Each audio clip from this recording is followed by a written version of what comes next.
wacan oo wanaagsan daawadayaal meel kastoo naga daawanaysaan ku soo dhawaada barnaamijkii su'aalaha iyo weliba jawaabaha diiniga oo mar walba marti igu yahay Dr. Sheikh Ahmed Yamani oo ah xogayaha guud ee Jamciyadda Islaamiga ee Waqooyiga Amerika kana mid ah culimada Soomaaliyeed ee ku nool dalkan Mareykanka gaar ahaan gobolkani Minnesota oo Soomaali badan ay ku nooshahay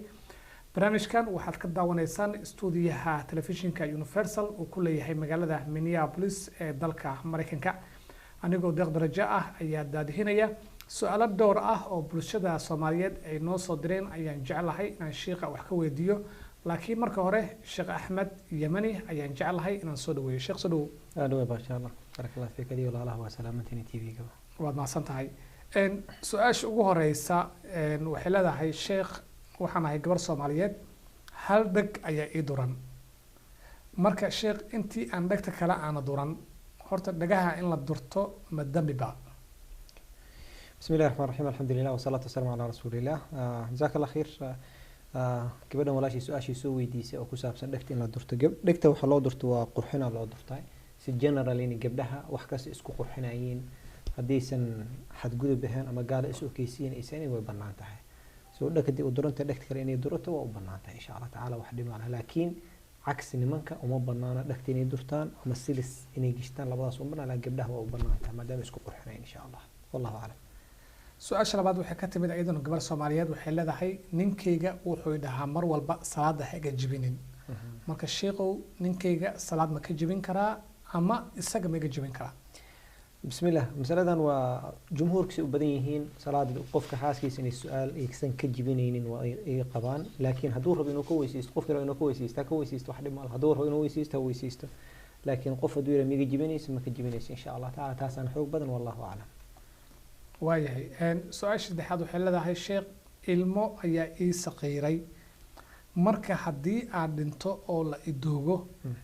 miyay ii shafeec qaadayaan mana ku arkayaa caruurteyda maalinta janno maalinta qiyaamaha jannada ma ku arki karaa بسم الله ورتا إلهي سبحانه وتعالى قفكاس وعنك الانتهاسية هو عوض خير هو عوض المهيرة مركي الانتهان رسول صلى الله عليه وسلم محو يقف مركو عنك أهر مرة وهو نقول حاجب أيو آغا نقونا نارت آغا نقونا أما ويلها نقضى أما جبرها نقضى إن شاء الله تعالى جنة مكو أركيساي إن شاء الله تعالى هاوي كو أركيساي المهيرة مركي الانتهان إن شاء الله تعالى بل وحان رجينا إنه شفاعة قادو حاجب آغا نقضى نارت آغا نقضى أما ويل أما جبر قفكو هذا والله أعلم waaya su-aasha afraad waxay leedahay sheekh aniga iyo xaaskayga waxaa wada joognay 5 sano dibadda ayaana ku noolahay iyaduna Soomaaliya macnaha marka gabadhii aabahay ayay wax ka sheegtay waxaan ku dhahay haddii aad mar kale sameyso waa iga furan tahay way sameysay waana furay waa soo ceshaday oo macnaha rajactu ayaa dhahay mar kale ayaa hadana sidii sameysay hadana waan furay sheekhow inkastoo aan kala fognahay gabadha hadana way ii baahan tahay oo wanaag badan ayay ii muujinaysaa aniguna waa u baahanahay marka diintu maxay ka qabtaa haddii aan isku soo noqono بسم الله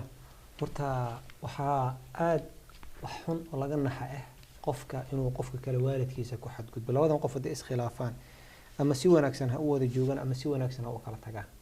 laakiin qofkan qofka waalidkiis inuu caayo ama uu ku xad gudbo runtii akhlaaq darro waa wax fiican ma aha marka waxa loo baahan yahay gabadhan ninkaaga aabihii wiilka ninka ku qabo aabihiis inay ku xad gudubto runtii akhlaaq darro waa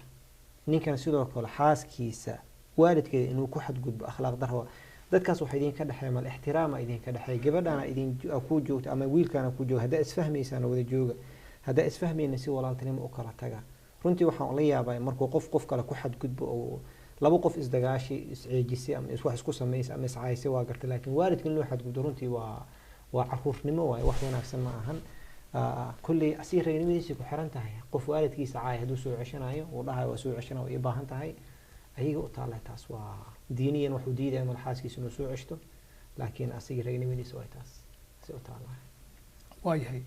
waad mahadsan tahay Dr. Sheikh Ahmed Yamani su-aasha shanaad waxay leedahay nin baa isguursanay 7 sano ayaa isqabnay wuxuu dhahaa waa ku kaxeynayaa toddobadii sano ee aan isqabnay 2 bilood oo kaliya ayaan is aragnay kadib turki ayuu geeyey markii uu turkiga geeyey sidaan u sugayay ayuu naag kale guursaday marka waxaan ku dhahay dumarka waa la xaal mariyaa ee wixii xaal ah isii mana iga yeelin oo igu adkeeyey si qaldan ayuuna ila dhaqmay marka sheekow darbigii ayaa soo taabtay haddii aan furin dalbado wax dambi ah miyaan ku leeyahay gabadha ilaahay subxaana watacaala horta sabar siiyo waa gabar wanaagsan runtii ninkan waxaa le wallaahi waa nasiib ay yeelatay nimanka qaarkooda waxaa waaye bimujarad shaki laga shakiyey furitaan laga dalbaday guriga lagu burburiyay laakiin gabadhan 7 sano laga maqnaa 2 bilood kaliya la arkay iyadoo saas tahay oo iska sabarsanaa gabar kale lala guursaday iyadoo sidii waxay ku leedahay isa sabo wixii gabdhaha la siin jiray uu sii diidaa runtii waxaa la yaabanaya ragga qaarkooda la yaabanaya waxuu samaynayo ninkan waxaa dhihi lahay niyo ay maqlaysid walaalo khayr allah ku siiye gabadhaas sabar sii ma ahane waxaa waaye si fiican u raaligeliya 7 sano ka maqneed 2 bil kaliya aragtay gabar kale la guursatay waxay ku dalbanaysaa bas inaa maseertirsiisid maseertirsii wiilcaada u badi hadda u badin kartid sanad walba aaga dhigi kartidne aga dhig hadda aga dhigi karin gabadha maseertirsii khayr allah ku siiyo gabadha walaasheena waxaa rabaa inaan dhaho ha u burburinin gurigaaga gabar kale oo gadaashaada soo gasho talo waaye ha u burburinin gurigaaga gabar kale oo gadaashaada soo gasho lagula guursaday ahaan ha u burburin insha Allah taala waxaa laga yaabaa ninkaaga markii gabadha kale soo xanuunjiso inuu adiga ku soo noqdo laga yaabaa marka talo waaye waxaan dhihi lahaa gurigaaga ha u burburinin bimujarad ninka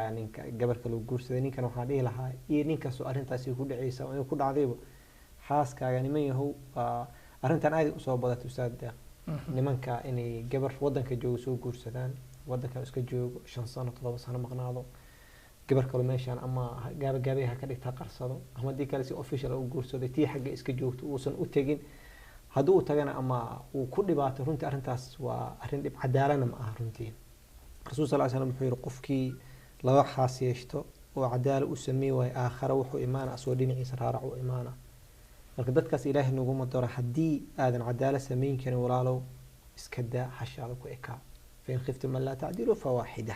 hal kaliya ku ekaa wallahu a'lam gabadhan waxa dhaw walaalay guriga ha burburinin ha dalbanin muku banaantay muku banaano taas gooni way laakiin taladeeda waxa waaye inaadan gurigaaga burburinin ayaan kula talinaa wallahu a'lam waa tahay su-aasha lixaad sheekh waxay leedahay waxaan rabay inaan ku weydiiyo su-aal xogaa yara xishood ah laakiin xaqa xishood ma galo sheekhu 4 sano ayaa reer leeyahay ninkaygana kama helo wax reernimo ah oo raganimo ah totally kuma qabo ayay leedahay gogosha in uu soo fiiriyo iska badaa marka sheekh furiin ma ka dalban karaa jazakallahu khayr bismillah guurka asaasiyaad uu leeyahay oo muhiim ah oo mid kamid hadii la waayo gurigaas ama inay kala tahay waajib ku noqonaysa ama xoog loo kala kaxeynaa ninka intuusan guursanin iyo gabadh intaysan guursanin walba meel uu seexdo iyo wuxuu cuno uu haystay labada qofood markii is guursanaya waxa isu keenay waa arrimo waaye ay kamid tahay ugu weynta qofka la shahwadiisa inuu ku guto taas number 1 waaye qofkan shahwadu ilaahay ku abuuray inuu xalaal ku guto raba intuu xaraam ku gudan lahaa taas hadii la waayo marka dhibaa imaanaa maxaa dhacay marka gabadhan ninkan hadduu saas qabo arrintaas ay ku dhacday waxaan dhihi lahaa intaadan furitaan la boodin oodan dalbanin waxaan dhihi lahaa kow processkiisa markuu hor fiiri ninkan xanuunsan yahay dhakhtar ha la geeyo asiga miya dhakhtar ha la geeyo oo ha la soo daaweeyo ha la fiiriyo haddii asiga ahayn waxaa laga yaabaa inay adiga naftirkaa tahay walaala wuxuu ii sheegayay intii oo igu yiri gabar saas oo kale ku dhacday nin saas oo kale ku dhacday ayaa gabadhiya quraan lagu aqrin dhibka waxay noqotay gabadhay noqotay maba noqonin baninkii ay noqotay marka isdaaweey ninka hala daaweeyo hadduu fiicnaado alxamdulilah hadduu fiicnaa waayo adiga isdaaweey labadiinaba haddaadan jiro qabin wixiina ay weli socdaan markaas furitaan inaad dalbatay ma kuu bannaan tahay haddii arrintaas sugnaato 100% haa way kuu bannaan tahay inaa furitaan dalbatid hadduu diido inuu ku furo adoo wax walba lasoo sameeyey ee jiradana kusoo cadaatay asiga kusoo cadaatay waxaa kuu bannaan xataa markaas inaad fasakh samaysatid because asaaskii asalkii ama maqanba meeshan oo qofkii shahwadiisa inuu guto wallahu a'lam waayahay saa'ilkani waana su-aasha toddobaad wuxuu leeyahay maamo soomaaliyeed ayaa lacag igu lahayd maamadii way dhimatay allah u naxariisto mana ka dardaarmin cidda aan lacagta siinayo laakiin caruur ayay leedahay caruurteeda mid ka mid ah miyaan siiyaa lacagta mise waa u qaybiyaa caruurta oo dhan bismillah horta diinta dhibaato weyn ay leedahay intan su-aasha ka jawaab waxaa rabaa diinta dhibaatadeeda qofka dadka walaalaha diinta qaato waxaan dhihi lahaa horta marka hore diin intaadan qaadanin iska ilaali haddii adigoo diin qabtid aada dhimatid tii ilaahay kuu timaado qof walba u imaanaysaa dhibaato weyn ah ku jirtaa rasuul sal slam waqtigiisa ninaa la keenay oo janaaza markii loo keenay rasuul sal slam su-aal weydiiyey ninkan diin ma lagu leeyahay markaasay dheheen haa rasuulku wuxuu yihi salluu calaa saaxibikum anikuma tukanaya idinka ku tukada nin saxaabiya marka wuxuu yihi yaa rasuulallah inay diintaysi saaran tahay rasuul sal slam wuu ku tukaday maalin kadib saxaabigu wuxuu yihi rasuul sal slam wuxuu ugu yidhi ninka diintiisa ma bixisay waxaan ku dhahay maya rasuul sal slam wuu xanaagay maalintii kale uu weydiiyey markaasuu yidhi ma bixisay haa wuxuu yihi al'aana barad hadduu qaboobay qofkaas waa qof lagu leeyahay asigoo dhintay laakiin gabadhan waxay aga fiicantay ilaahay nasiib ku siiyey qofkii ku lahaayaa dhintay iyada weli way nooshahay dadka diinta lagu leeyahay waxaa rabaa iska dadaala gabadhan marka maxay sameynaysaa xukunkeeda maxaa waaye waxay celinaysaa dhaxalka caruurteeda ama kan weynay u sheegaysaa waxay leedahay hooyadiina intaasay isiisay ay wada leedahay laakiin caruur lacag hal cunug keliya ma lahan inta dhexlaysa dhana iskale inta dhexlaysa yaa waaye hooyadeeda haddii noosha waxay ku leedahay caruurteeda waxay ku leeyihiin haddii kala bahyihiin haddii isku bahyihiinba ninka markaas qabo wuxuu ku leeyahay marka waxaa waa faamilka inay u sheegtay kul hooyadiina intaanay ugu leedahay u sadaqeeya ama qeybsada ha tiraaha markaas wallahu aclam waayahay sheekh su-aasha sideedaad waxay leedahay sheekh gabar iyo wiil baa isqabay muddo 3 sano ah laakiin isma arkin weligood hadda way kala tageen oo way isfureen marka gabadha 3 bilood ee ciddada ah ma in ay sugtaabaa mise guur kale way geli kartaa ma is arkin miya mise arkin ayay soo qoreen haddaysan is arkin bismillah gabadha ninka hadduusan xaaskiisa hadduu nikaaxsaday axkaamaa ka dhalanaysa horta kow meherkeeda waxay ku lahaanaysaa ugu yara nusay yeelanaysaa maalintii qabiilta u dhaxay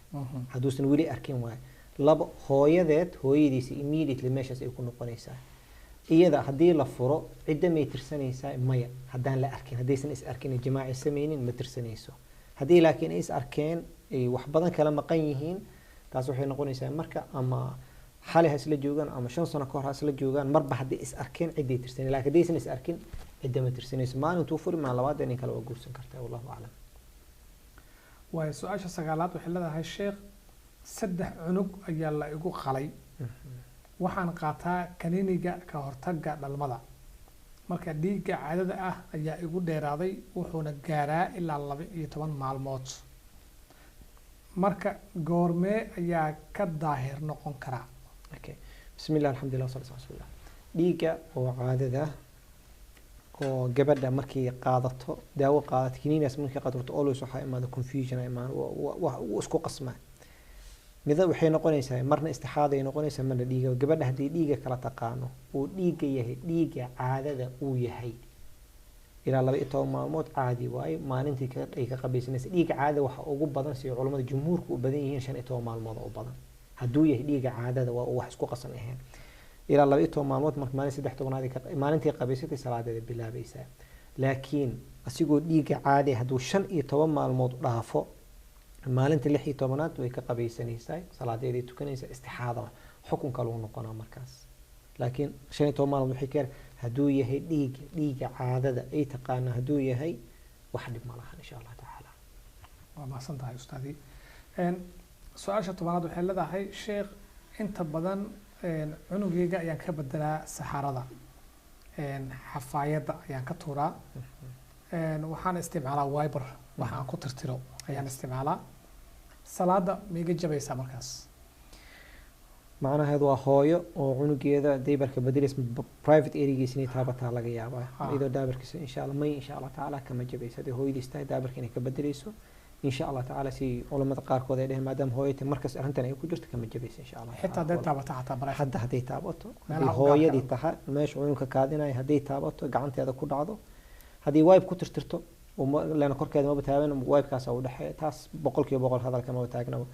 haddii laakiin gacanteeda caadi ay taabato private areas ay taabato insha allah tacaala si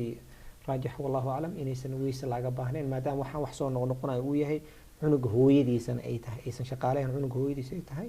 waa banaantay wallahu aclam waa weysada kama jabayso wallahu aclam waay mataga cunugayga aad buu u yaryahay marka hadduu igu matago ma nijaas baa mise waa caadi maxaa sameeyaa haddii lacalla ay dhacdo in cunugayga igu matago cunugka matagiisa ama matanka dadka waaweynba si jumhuurka ay qabaan nijaas ma ahan haddii urkiisa iska dhaqaystaas nadarkiis kala waaye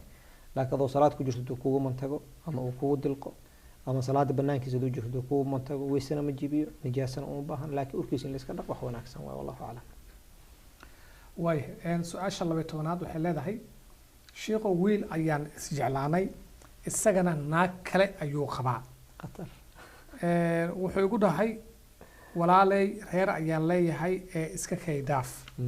wuxuu ii raaciyey sheekhow ninkaasi anigoo iskuma wadi karo laba reer oo ma lihi maskax aan laba reer isku wado marka sheekh aniguna wallaahi way dhaaranaysaa gabadha si aad ah ayaan u jeclahay ilaahay dartiis ayaan uga helay wiilka waxaan isku dayay inaan ishilmaamsiiyo ma jirto maba dhaceysaba mana ilaawi karayatay waxaan isku dayay inaan wiilal kale aan shukaansado oo aan isbaranno midkii aan isbarannaba naag kale ayuu iga raacaa oo guursada aniguna soddonkii ayaan feeraha geli rabaa sheekhow aniga guur ayaa rabaa jaceylna wuu jiraa ee sheekhow iigu soo duceey in aan wiilkii aan jeclaa ee aan ka helay aan helo ama ii sheeg ducaan akhristo horta gabadhan khayr allah siiyo qofay ka heshay qofkiina waa ka mashquulay runtii wiilkaas waxaa raba inaan waa wiil runtii qiimo badan oo dhahay isku runtii u sheegay iskuma wadi kari ee faraha iga qaad uu yiri yani waa qof oo yani qof kartay mas'uuliyadiisa fa in khiftum la ta'dilu fa waahidatu kaad waa sax waa gabdhaha ida naftarkeeda waxaan rabaa inaan dhaho gabdhaha qaarkooda ayaa waxay i'tiqaadsan yihiin ninka markuu labaynayo ama saddexaynayo inay asiga ka iimaanayso laakiin sometimes waxaa jirto arrin saan oo kale dhicaysa jirto gabadha ay ka iimaanayso iyada talabka ay keensanayso ninka hadduu ku labeeyo kale waxaa laga gabdhaha qaarkood inay tahay nimankan ayagaa labeeya ayagaa raadsado waxaa tan oo kale inay mid saas oo kale usoo raadsanaysaa jirta ay dhacayso oo kale si hadda gabadhan ay sheegayso ninkaas oo kale ay ka heshay موضوع قبل هذا أصلا نقولنا هذا مركا إماضو وحارب إن عنده قبل عن خير الله كسيو ورتا وحكفي عن الله كو بدل ما دام وكان مشغولة هدو كوسا نقول أو كو أقبل لك وجورس الله يوافقنا له لكن هدو أودي سنتاسيتها أو كوير ما أودي وحان كله لا وحاد كد عيستها وحاواي إله يو إسي قف خير قبا لكن أسيجي هكد عيسني specific شيء ما دام أسيو كان مشغولة إله يو إسي قف خير قبا أنت أسكد عيسه استخار وحاترها إله وح خير قبل السي مركز كود عيسى ماشي محارب إن حوجوش يا أرنو sometimes so funny جبرة وحنا كل هذا هنا جاء هذا وهو استخارة أسان كهله استخارة هذا وحاوي ورتنينك لو وقف دي وذا الصعدان نينك كوهر استخارة سمي لأن أسي وقف أبليكيشن كيسو قد بسنة أنا وقف أبليكيشن وقد بينين هذا استخارة أبليكيشن ملك الآن جيو ما في أي مكتب جبرة قارب دحوي كلين واستخارة سنيك أسان كهله نو استخار ماشي كلام مركو كسو دونت كدب او حالada marka istikhaarnays in aqbashid amina diistid laakiin soo wali kusoo doonay banaanka taagan qaar wuxuu kala waa istikhaaraysan ninkaas aan ka helay ma taas istikhaarada bug way ma shaqeynayso istikhaarada waxa marka application lagu soo gudbiyo then application review gareem aqbalay misma aqbalaysa istikhaara ka banaa gabadha walaashin marka waxaan rabaa inaan dhaho ducuyso waxa ku ducuysatay ilaahayow khazaaintaada waa buuxday qof saalix isi soddonka madax geli waa ii jeeda qof saalix isi oo caruur wanaagsan la iga si inta soo ku duceysato wallahi wala ninkana saga haralade ninka hadii wali haduu u soo ka taagan yahay oo ka taagan yahay ana waxa dhilaa خلاص waqtiga isaga dhuminin waqtiga isaga dhuminin way gabadhaas walaashay ah in ay waanada sheekha qaadatay ee fahantay waan rajeenayaa su'aasha 13aad waxay leedahay waxa dhacday yar aan saaxiibnahay anagoo ciyaareyna ayuu wuxuu yidhahay wax isiiniyo okay aniguna waxaan dhahay gaal ayaan ahay hadii aan ku siiyo balse ninka waa saaxiibkeeyo markii dambe markaan xoogaa yara canaaday ayaan siiyey wixii sheekhu anigana khatif ayaa iga dhacay sheekhu maxaa xal ah maxaa laga rabaa maxaan sameeyaa diintu maxay ka qabtaa intaas okay bismillah horta marka hore meeshan qalad yaraa jiro oo qofka markuu dhaaranayo inuu ku dhaarto magaca ilaahay waaye qaaraa ku dhaaray hooyadii allah iga qaado aabahii allah iga qaado gaala aan ahay caruurta allah iga qaado qof wuxuu ku dhaartay intaas dhan qalad waaye rasuul sal slam wuxuu yihi qofkii dhaaranaya ha ku dhaarto magaca ilaahay wallaahi bilaahi tallaahi ha ku dhaarto ama tallaahi yiraah ama bilaahi yiraah ama wallaahi ama saddexda basraaciye haddaaba dhaaranay saddexda magaca ilaahay ku dhaaro taas koowaad tan labaad dhaarta badan waa laga fiican yahay markas inaad silca kasta afkaaga ilaahay ku socodsiisid wallaahi wallaahi wallaahi inaa markas tiraahidna waa laga fiican yahay tiis haddaan u imaano yarka hadduu siiyey waxaa loo baahan yahay inuu ilaahay u toobad keeno bikaas dembi uu galay wuxuu ku dhaartay magac ilaahay magacida ilaahay kumuusa dhaaran wax kaloo ku dhaartay ilaahay u toobad keena that's number 1 number 2 waxaa laga baahan yahay 10 qofood oo masaakiin cunto inuu siiyo hadduu awoodo hadduusan awoodin 3 maalmood uu sooma laakiin waxaa horeysa 10 qofood oo cunto la siiyo dadka qaarkood soo haysto wuxuu ku 3 maalmood aan sooma soonka u fudud bikaas bakhiilnimo ay keenaysa mar inuu wax bixiyo waxaa horeysa koow hore inuu 10 qofood wax siiyo hadduu awoodo hadduusan awoodin 3 maalmood oo sooma marka wallahu a'lam way marka soonka waxaa horeeya marka inaa wax bixiso 10 qofood inaa cunto siisid horeysa haddaad awoodid laakiin ninkii awooda ka waran laakiin soonka ku marmarsiinayo ma taas ma shaqeynayso waa kala horeeyaan waxaa horeyso 10 qofood horeyso kadibna hadduu maalin hadduu 10 qofood jeebkiisa bix maalin kala dhaarto uu ilaalina dhaqso ma dhaaranayo marka baqiil godkiisa biyo galay exactly asan dhaarta ka yaraanaysa laakiin baqiilka Soomaalidu in badan ay ka sheekaysataa oo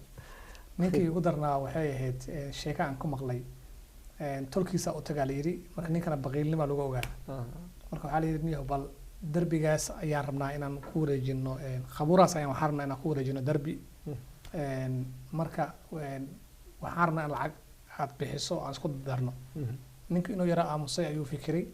marka wuxuu dhahay hal su'aal aan weydiinahay ma aragteen meed baxsaday oo khabuuraas ka baxsaday may darbi looma baahno marka waayay su'aasha afar sheekh waxay leedahay habeenkii sida caadada ah ayuu yiri habeenkii inta aan seexan waxaan akhristaa ayatul kursi iyo suuratul mulk marka xilliyada aan daahirka ahayn ee aan salaada dukan karin habeenkii ma akhrisan karaa mise waan sugaa ilaa aan isdaahiriyo okay su'aasha marka horta su'aasha hadii wiilkii ma hadii laba gabar ka timaatay laana waxaa kala duwanaanayso baharada kala duwanaanayso tan gabar ayuu agtay okay qofka suura tabaarak inuu aqriyo horta fadli badan ku jiro rasuul sallallahu alayhi wasallam wuxuu ku sheegay qofka tabaarak ilaaliyo habeenkii aqriyo inuu naarta ilaahay ka ilaalinayo qabriga cadaab qabriga ka ilaalinayo ama ay u shafaac qaadayso tabaarak fadligaas ay leedahay walaalahan wali aqrisan jirin marka si walaalkan uu sameeyo moolaashan ay sameeyso kala ha sameeyo oo suura tabaarak aqristo ayatul kursi habeen walba in la aqristo rasuul sallallahu alayhi wasallam wuxuu yiri qofku intuu san seexan duu ayatul kursi aqristo suu xadiis bukhari abu hurayra warinay shaytaan uma imaanay xarasna uu joogo wax walba waa laga ilaalina gabadha marka walaashay hadii ay ku joogto dowladda ku joogto aadan oo dowladda ku joogto ma ku banaantina aqrisid haa way ku banaan tahay waa wadaysaa leena dowladda gacantaada kuma jirto oo todobadaas maalmood adkaar la'aan ma haynaysid oo quraan la'aan ma haynaysid waa aqrisanaysaa habeen walba intaadan seexan adkaartaada waa aqrisanaysaa ama ayatul kursi ha noqoto ama suura tabaarak ha noqoto waa aqrisanaysaa wax dhiman insha Allah ta'ala wallahu a'lam waayahay su'aasha 15aad waxay leedahay sheekh hooyaday iyo aabahay mar walba maya xaaskayga hooyaday iyo aabahay mar walba way caysaa markii hore waxay ahayd markii ay xanaaqdo hadda sheekadu way ka soo dartay oo waxay ka dhigatay caado oo si joogto ah ayay ka dhigtay oo si laba jibaartaba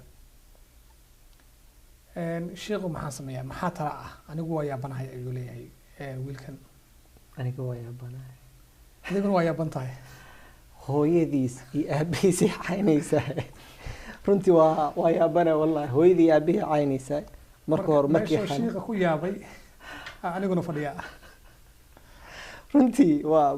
hooyadii aabihii marka hore markii xanaagto ma mushkilada ma taqaanaa haddii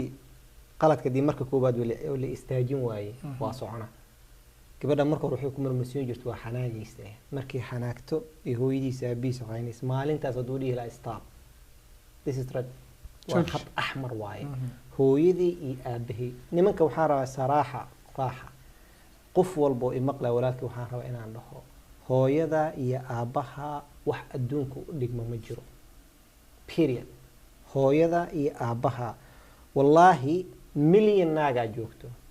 laakiin hal hooyaa leedahay hooyadii hooyo ma heli kartaa ustaad macdeeq maanta hooyo adduunka hooyo kale ma heli kartaa hooyada ahayn wallaahi ma heli kartaa laakiin qofka haddii xaaskiisa kala tagaan tan kala tagaan nimana arkay 10 gabar soo guursaday gabar arkay 5 nin soo guursatay nin kala bedel waa jooga gabar kala bedel waa jooga laakiin hooyada wax ku bedelay ma arkayso waxaan rabaa arrintan aad u soo noqonaysa maalmaha runtii haday su'aalaha ku jirto umareena aabahiya caynaysa gabdhaha aad laga soo cabaadooya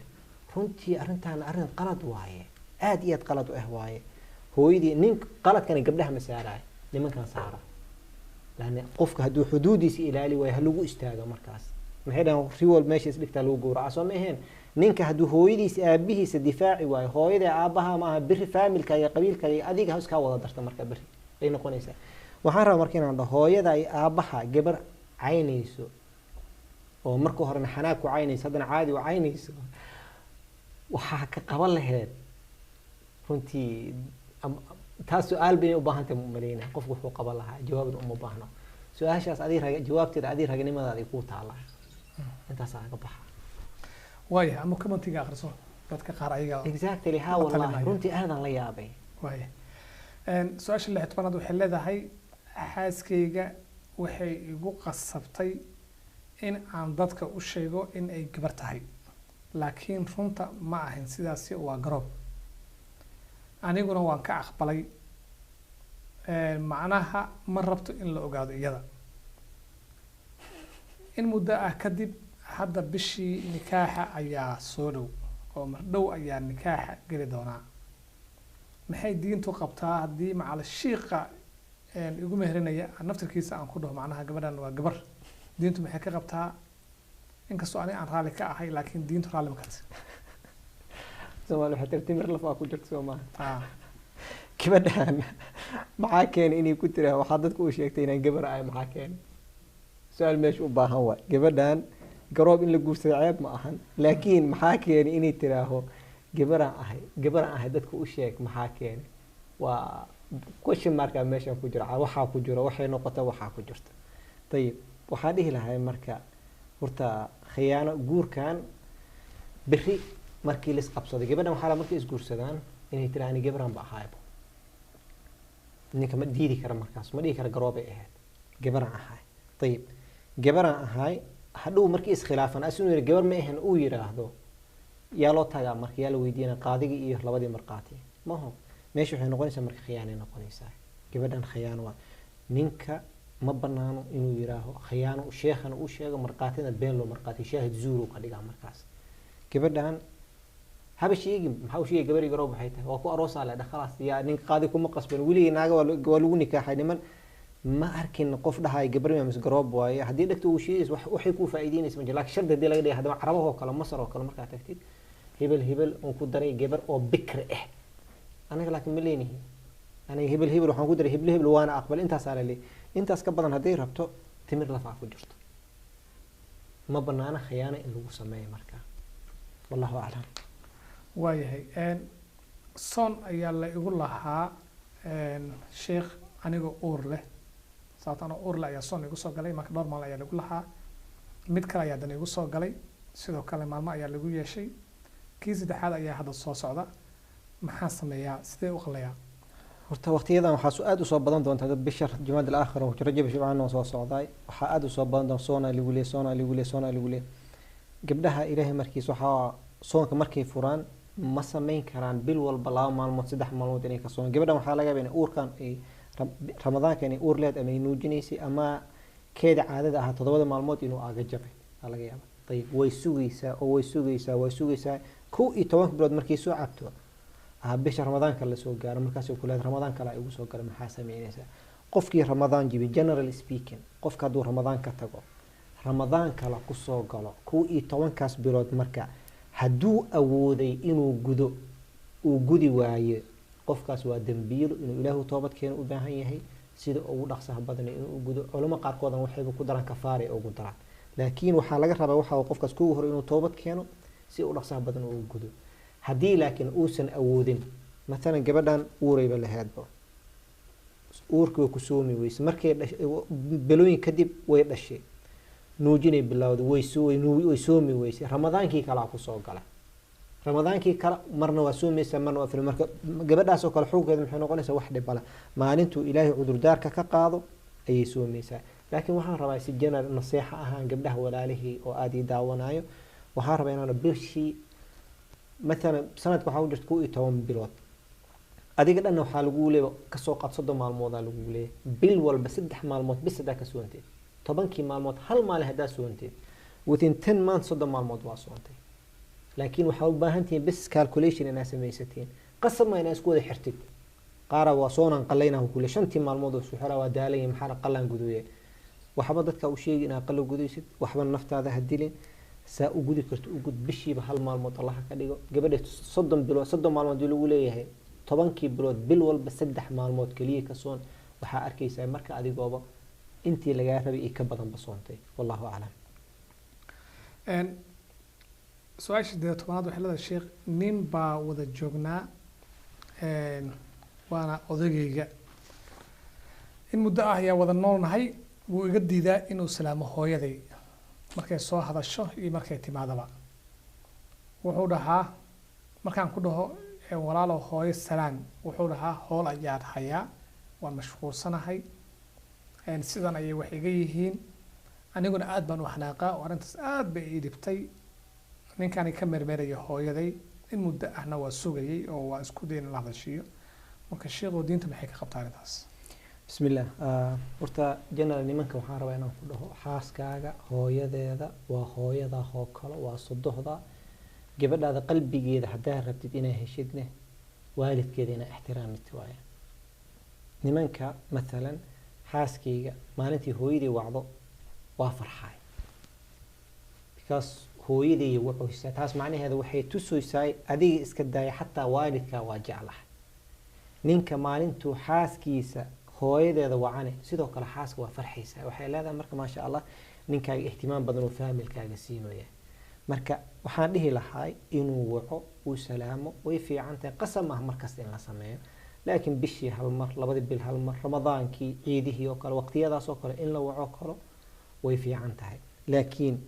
nimanka qaar waxaa jiro oo iska xirxiran xishoota ka ahaato ama wax kale ha ka ahaato qaar oo jiro sodohdooda aan la hadli karin ka xishoonahay ama laga yaabo inuu wax dhaxmareen oo rabi xaaskiisa inuu u sheegin mar gabadh walaashii waxaan rabaa inaan ku dhaho wax dhib ma lahan hooyada waxa ku tira hooyo heblow ku soo salaamay uu ku dhacday markaas intaas dheh asuu kula joogo ninka uu joogo maqashi waxa tira hooyo hebel aad ku soo salaamay wuxuu yiri hooyo ugu salaam waa jeclahay uu ku soo salaamay dhaxa ha maqla markaa dhehaysid asan markaas xishoona markaas insha Allah taala sameeyo wallahu a'lam waa arin aad fiican su'aasha 9aad sheekh waxay leedahay waxaan ahay gabar Soomaaliyeed sheekh mana haboona inaan sidaan dhaho laakiin waxay leedahay sheekh 12 nin ayaa soo gursaday wallahi naag xunna maahi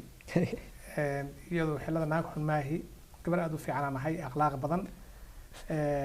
laakiin ma aqaano sababta arintaas igu dhacday iyo calafkayga macnaha uu xumaaday sheekhu hadda waxaan rabaa inaan magaalada aan deganahay ka haajiro oo isaga tago ninna u baahanahay sheekhu maxaa sameeyaa su'aashan waan ogahay su'aal xishood badan waay laakiin aniga way igu dhacday maxaan sameeyaa sheekhu okay naag xunna ma gabadha waraayis okay bismillah horta ilaah horta xawalaashii wax khayr qabo Allah siiyo oo duceynaya idinkan u soo duceeyo insha Allah nin khayr qabo Allah siiyo ay ku degto Allah siiyo aamin xaajirto maxaa lahay nin xaaskiisii kala tagaan always kan koowaad uu qaldamo labaad qaldamo saddexaad qaldamo afaraad ku 10 xoogo maskaxdeena as a bashar ahaan human ahaan xoogo waa nala weyn tahay ku 10 qofba ayaga qaldan xoogo waa hard to accept aadi u adagtay laga yaabo waxay sheegaysaa inay runtahay niman xun ay ku soo aadeen laga yaabo kuwii horeba inay meesha nafteeda meel ay ka fiirsan ay ku tuuri jirto waa laga yaabaa nin kastoo daalix oo soo doonaba iyadoo iska fiirin ay ku tuuri jirto waa laga yaabaa marka general speaking waa kuwii 10 nin waxaa laga yaabaa inay wada xumaada xooga dadka walaalahan waa arki doonaan waa inay aqbalan waa adag tahay laakiin taas macnaheeda ma aha inay gabadha been sheegaysa ama kuwii 10 inay idin qalad leheen laga yaabo waxaan dhihi lahaa marka walaashii laba mid samee kow waxaan dhihi lahaa adiga isku noqo number 1 kuwii hore adiga break qaado kow iyo 10 nin is a lot waxaan rabaa just boss there break qabo isku noqo naftaada isku noqo waxaa tiraahdaa okay kow iyo 10 nin maxaan koobaad isku furnay maxaa isugu dhacay warqad iyo qalin soo qaado qor maxaa jira si wax u dhaceen marka noqotid isugu noqotid ceeb aad leedahay un baa arki doontaa ceebtaas waxay noqonay kow ama kuwga hore ninkaad oo iska fiirin ama istikhaaraysan inay madaxa gasho waa laga yaabaa tan labaad waxaa laga yaabaa qof hadal adag inaad tahay waa laga yaabaa tan saddexaad waxaa laga yaabaa adiga nafsiyan ahaa inay wax oo kaa qaldiin gadaan soo noqotid u baahantayd marka waxyaalo badan ay jirto meelo badan waxyaa laga jiray marka waxaa dhihi gabadha walaashii horta number 1 waa kuu soo ducooynan as'alu allah alcadiim rabb alcarshi alkariim an yarzuqaki zawjan saalihan inuu ilaahay ku sii zawj saalix oo aad ku degtid oo nin kale aadan 13 aadan kan 12 aad ku degtay ilaahay subxaanahu wa tacaala ku weydiina amiin tan labaad intaadan u gudbin taas waxaa rabaa inaad bareeg qaadatid isku noqotid ducadana badi insha allah taala ducadaha badis istighfaartana ha badiso intaasaan dhihi lahaa wallahu aclam su-aal kale raacis waxay leedahay ma ku qasbanahay inaan ninka kale aan shukaansanaya u sheego taariikhdeeda nolosheeda taariikhda nolosha laba waaye midna waxaa waaye waxaada kugu saabsan dembi ah soo gashay oo matalan qofka qalad uu soo sameeyay gabadha qalad ay soo sameysay laakiin macnaha waxay ula jeedaan wana 12 kanin 12 waa ku qasbantahay inaad u sheegto waa ku qasbantahay gabadhan gabar garoob waaye waa la soo guursiin inay u sheegto qasab waaye laakiin waxyaalaha oo private-keeda khaaska inuu sheegto kuma qasbano wallahu aclam waxaa laga yaabaa inay ka walaacayso 12 kadaad sheegto ama ninka ka carara waa laga yaabaa nin rag ku galay oo inay hadda tiraadnimo aniga hadda general tiraado niman badan soo maray saas oo u qaabsan kartaa niman badan aniga guur badan soo maray niyo waa dhibaato badan waa soo galay haduu laakiin ku weydiis specific ku dhaho you have to mention the quote marka hadii kale tiraadnimo niman badan soo maray guur badan soo maray oo aad u badan hadda diyaar tahay arrimaha shuruudaheeda waa kan hatiraa insha Allah taala wallahi sheekh waa su'aasha 2aad waana su'aasha ugu dambaysa barnaamijkeena سائلكني وحوليه هاي هبينكي صلاة الليل أيا أصوكعا إمي سرق عضوض أيا اللي قربا قود أهان أما إيش شرح سيقود سيدا لو تكدو صلاة الليل إيه حلية لو تكدو بسم الله إلهي سبحانه وتعالى قف كان خير السيء وقف آدو قيمة بدن قف صلاة الليل ربا إنو تكدو رنتيو تدك كالا درجو ديريحي صلاة الليل أستاذ وصلاة أوغو خير كبدن هدي لغتك صلاة فرادك لغتك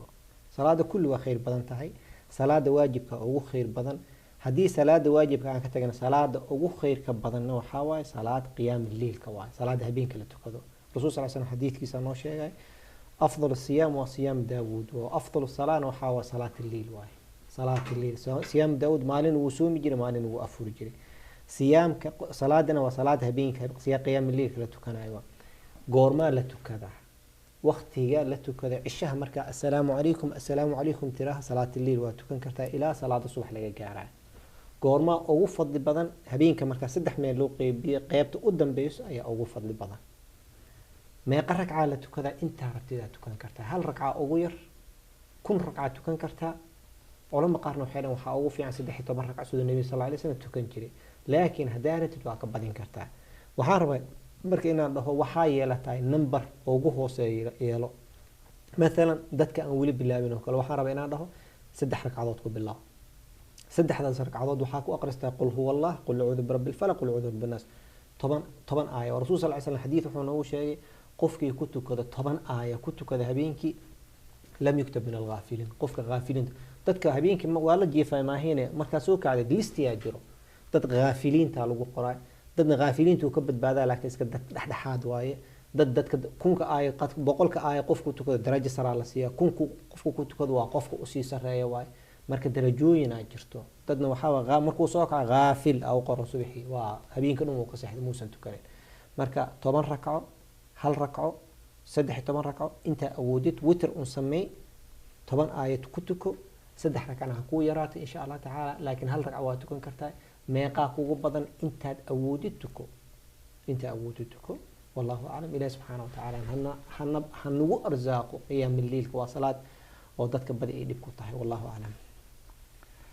aad buu umahadsan yahay daawadayaal kaasi waxa uu ahaa doctor sheekh axmed yemani oo ka mid ah culimada diinka Soomaaliyeed ee ku nool gobolka Minnesota isla markaana ah xogayaha guud ee Jamciyadda Islaamiga ee Waqooyiga Amerika oo marka magacooda la soo gaabiyay loo yaqaano IANA oo maanta marti ku ahaa stuudiyaha telefishinka Universal uu ku leeyahay magaalada Minneapolis ee gobolka Minnesota barnaamijkan waxaa daadihinaya anigoo ah deeq darajo waana barnaamijka su'aalaha iyo jawaabaha diiniga ah oo toddobaadkiiba mar aad ka daawataan telefishinka Universal intii aan barnaamijkan oo kale aan ku kulmayno waxaa idinkaga tagayaa sidaas iyo nabadgelyo waxaase jeclahay inaan sheekha aan u mahadceliyo aad u mahadsantahay barakallahu fiik